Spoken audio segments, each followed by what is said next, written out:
It is really puzzling to me that having just buried one monster, the Soviet Union, another remarkably similar one, the European Union, is being built.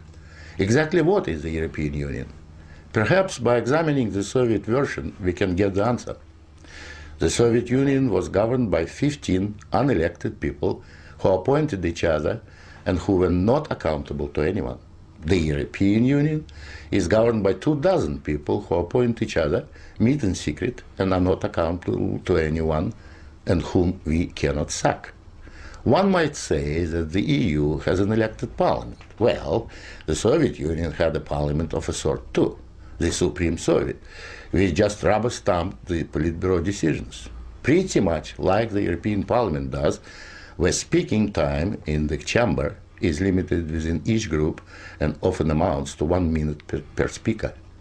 In the EU, there are hundreds of thousands of bureaucrats with their huge salaries, their staff, servants, bonuses and privileges, their lifelong immunity from prosecution, which is simply shuffled from one position to another, no matter what they do or fail to do. Is this not exactly like the Soviet regime? The Soviet Union was created by coercion and very often with a military occupation. The European Union is being created admittedly not by armed force, but by coercion and economic bullying. In order to continue to exist, the Soviet Union spread itself further and further. The moment it stopped spreading, it started collapsing. And I suspect the same is true of the European Union. We were told that the purpose of the Soviet Union was to create a new historic entity, the Soviet people, and that we must forget our nationalities, our ethnic traditions and customs. The same seems to be true of the European Union.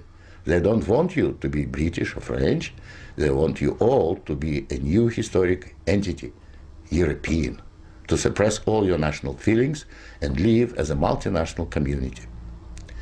After 73 years, the same system in the Soviet Union resulted in more ethnic conflict than anywhere in the world. In the Soviet Union, one of the grand purposes was the destruction of the nation state. And that's exactly what we observe in Europe today. Brussels intends to absorb nation states so that they should cease to exist.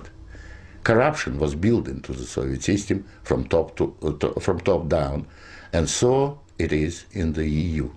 The same endemic corruption activity that we saw in the old Soviet Union has flourished in the EU. Those who oppose or expose it are silenced or punished. Nothing changes. In the Soviet Union, we had a gulag.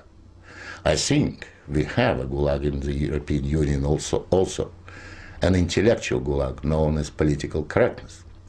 When anyone tries to speak their mind on questions of race or gender, or if their views differ from those approved, they will be ostracized. This is the beginning of the gulag, the beginning of your loss of freedom. In the Soviet Union, they told us we needed a federal state to avoid war. In the European Union, they are telling you exactly the same thing. In short, the same ideology underpins both systems. The EU is an old Soviet model presented in Western guise. But again, like the Soviet Union, the European Union has within itself the seeds of its own demise. Unfortunately, when it collapses, and it will leave immense destruction behind, and we will be left with huge economic and ethnic problems. The old Soviet system was incapable of reform, so is the European Union. But there is an alternative to being ruled by those 24 self-appointed officials in Brussels. It is called independence. You don't have to accept what they have planned for you. After all, you have never been asked if you wanted to join. I have lived in your future, and it didn't work.